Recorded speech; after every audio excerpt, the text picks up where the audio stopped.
नमस्कार दोस्तों, आज मैं आपको बहुत ही अच्छे क्वेश्चन कराऊंगा।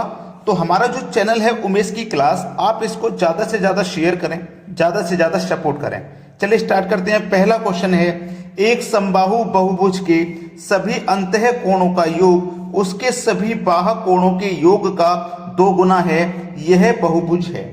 एक चीज मैं आपको क्लियर कर रहा हूं कि उसने बोला है अंतः कोण। अंतः कोण का मतलब होता है n-2 इंटू 180 डिग्री।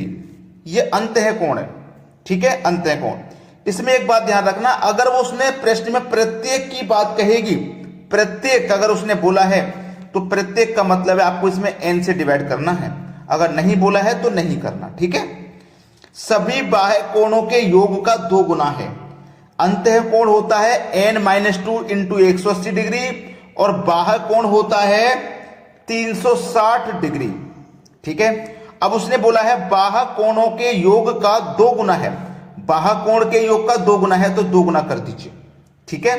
अब इसको सरल करना है, आंसर आ जाएगा। देखिएगा 180 से 360 2 बार में कट जाएगा, है ना। इधर बचेगा n-2 बराबर 2 दूने का 4, ठीक है। तो n बराबर ये माइनस का 2 इधर आके प्लस का 2, तो 4 प्लस 2, तो n बराबर कितना हो जाएगा, 4 और 2 6, यानी कि n का मान कितना निकल के आ गया 6। तो 6 निकलने का मतलब क्या है, यह एक षष्ठभुज है, यानी कि 6 भुजाओं वाला, ठीक है। सी ऑप्शन हो जाएगा प्रश्न का बिल्कुल सही जवाब। अब देखेंगे अगला प्रश्न। अगला प्रश्न है, यदि एक समबाहु बहुभुज का प्रत्येक अंतः कोण उसके बाह्य कोण का 11 गुना हो तो इस बहुभुज की भुजाओं की संख्या कितनी है। प्रत्येक अंतः कोण n-2 इंटू 180 डिग्री, ये अंतः कोण होता है। और मैंने बोला था अगर उसने प्रत्येक बोला है प्रश्न में तो आप n से डिवाइड करेंगे, बराबर बाह्य कोण कितना होता है, 360 डिग्री होता है बाह्य कोण, और बाह्य कोण का क्या है 11 गुना है, तो 11 गुना कर दीजिए। और प्रत्येक बोला था उसने तो क्या करोगे आप n से डिवाइड। चलिए n से n ये कट जाएगा, 180 से 360 2 बार में कट जाएगा। इधर है n-2 बराबर 11 दूनी 22, ठीक है। अब n बराबर 22, ये माइनस का 2 इधर आके हो जाएगा प्लस का 2, तो n का मान कितना आ गया, 22 में 2 जोड़ दो 24 आ गया। यानी कि डी ऑप्शन आपके सवाल का बिल्कुल सही जवाब हो जाएगा। किसी को भी इस प्रश्न में कोई समस्या नहीं होनी चाहिए। अब देखेंगे अगला सवाल। अगला प्रश्न है, एक समबाहु बहुभुज के सभी अंतः कोणों का योग 1080 है, इसे बहुभुज की भुजाओं की संख्या कितनी है। देखो अंतः कोण मतलब n-2 इंटू 180 डिग्री, है ना। इसने बोला है अंतः कोणों का योग 1080 है। जो अंतः कोण है ना ये कितने के बराबर है, 1080 डिग्री के बराबर है। तो भुजाओं की संख्या क्या होगी उसने ये कहा है। अब देखो इसी को सरल करो, पहले आप 0 से ये 0 काट दोगे, 18 से 108 6 बार में कटेगा, n-2 है इधर, बराबर के इधर हुआ 6, तो n बराबर 6, माइनस का 2 इधर आके प्लस का 2, तो n बराबर कितना हो जाएगा 8। n का मान 8 आया तो इसका मतलब यह क्या है, एक अष्टभुज है। मतलब पहला ऑप्शन हो जाएगा प्रश्न का बिल्कुल सही जवाब। अब देखेंगे अगला सवाल। अगला प्रश्न है, किसी समबाहु बहुभुज का प्रत्येक अंतः कोण एक समबाहु षष्ठभुज के प्रत्येक अंतः कोण का 9/8 हो तो इसमें भुजाओं की संख्या क्या है। बहुत अच्छा सवाल। देखो n-2 इंटू 180 डिग्री बट्टे n। मैंने क्या बोला, प्रत्येक अगर वो कहेगा तो बट्टे में n आपको लगाना पड़ेगा, ठीक है, बराबर, ठीक है। n-2 एक मिनट, उसने क्या बोला था प्रश्न में, किसी समबाहु बहुभुज का प्रत्येक अंतः कोण एक समबाहु अष्टभुज के षष्ठभुज के प्रत्येक अंतः कोण का 9/8 है। 9/8 है तो उसमें भुजाओं की संख्या क्या होगी, यह सवाल दिया गया है, जो कि बहुत अच्छा है, ठीक है। ये प्रश्न है तो हम पहले इसी को सरल करेंगे, n-2 इंटू 180 डिग्री बटे n।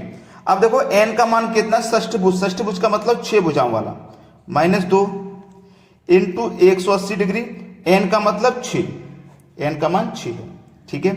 अब देखो 6 - 2 4 इंटू 180 डिग्री बटे में n का मान कितना है भैया 6, ठीक है। n का मान कितना है 6। यही तो आपका सवाल है, यही तो सवाल है आपका।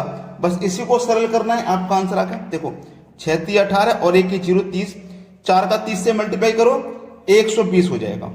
कितना हो गया 120 हो गया। अब देखना प्रश्न को ध्यान से, n - 2 इंटू 180 डिग्री बटे में n, ठीक है। यही तो प्रश्न था हमारा। और ये कितने के बराबर है हमारा 120 के बराबर है। और इसका क्या हो जाता है 9/8 हो जाता है। इसको सरल करोगे बस आंसर आ ही जाएगा, कुछ नहीं बचेगा प्रश्न में आपका, कुछ नहीं बचने वाला। देखो इसको हम पहले कटाते हैं, हम इसको कटाएंगे। ये हमारे पास 8 है, ये 120 है, 8 का 8 4 बच्चे का 40, 8 5 40 कट गया। 8 से 120 कट गया ये 15 बार में, ठीक है 15 बार में। चलिए 9 दूने का 18 और 1 0 कट गया 20 बार में, 20 बार में कट गया ना, कुछ नहीं है। अब देखना और काटने के लिए हमारे पास क्या है, इसको और छोटा कर लेते हैं। 5 तिया 15, 5 चौको 20 और छोटा कर लिया, ठीक है और छोटा कर लिया। n का मान होगा इधर 3 से तो ये 3n हो जाएगा, ठीक है। n का मान होगा 3 से तो ये 3n हो जाएगा। क्लियर है ना इतना। 4 का मल्टीप्लाई होगा n से तो 4n, माइनस 4 का मल्टीप्लाई होगा 2 से तो 4 दूने का 8 बराबर n का मान 3 से होगा तो 3n, ठीक है। अब देखो ये 3n और ये 4n, ये 3n इधर आएगा तो 4n माइनस हो जाएगा 3n, ये माइनस का 8 इधर आके प्लस का 8, 4n में से 3n गया तो 1n बचा, तो 1n की वैल्यू कितनी हो गई 8 हो गई। ये आपके सवाल का बिल्कुल सही जवाब हो जाएगा डी ऑप्शन। अब देखेंगे अगला सवाल। अगला सवाल है किसी समबाहु अष्टभुज के प्रत्येक अंतःकोण तथा बाह्य कोण का अनुपात है। प्रत्येक अंतःकोण, अंतःकोण मतलब n-2 इंटू 180 डिग्री, प्रत्येक की बात बोलेगा बटे में n लेंगे। इतना तो आप सभी को पता ही है, ठीक है। चलिए अब देखो उसने क्या बोला है, अंतःकोण, अंतःकोण बराबर, उसने क्या बोला अंतःकोण बाह्य कोण का अनुपात पूछा है। अब देखना बाह्य कोण, ये अंतःकोण बाह्य कोण, बाह्य कोण हमारा कितना होता है 360 डिग्री, यही तो होता है बाह्य कोण 360 डिग्री होता है। और ये हमारा क्या है एक अष्टभुज, अष्टभुज मतलब 8 भुजाओं वाला, तो 8 से कटाऊंगा 8 चौको 32, 4 बचेगा 40, 8 5 40, 45 बार में गया। और हमें अंतःकोण निकाला है, अंतःकोण हमारा होता है 180 डिग्री, तो 180 में से क्या करेंगे बाह्य कोण यानी कि 45 को माइनस कर दोगे आप, तो हमारा इंटरनल और हमारा एक्सटर्नल, इंटरनल मतलब अंतःकोण, एक्सटर्नल मतलब बाह्य कोण। 180 में से 45 जाएगा तो कितना बचेगा 135 बचेगा। और हमारा बाह्य कोण कितना था 45 था।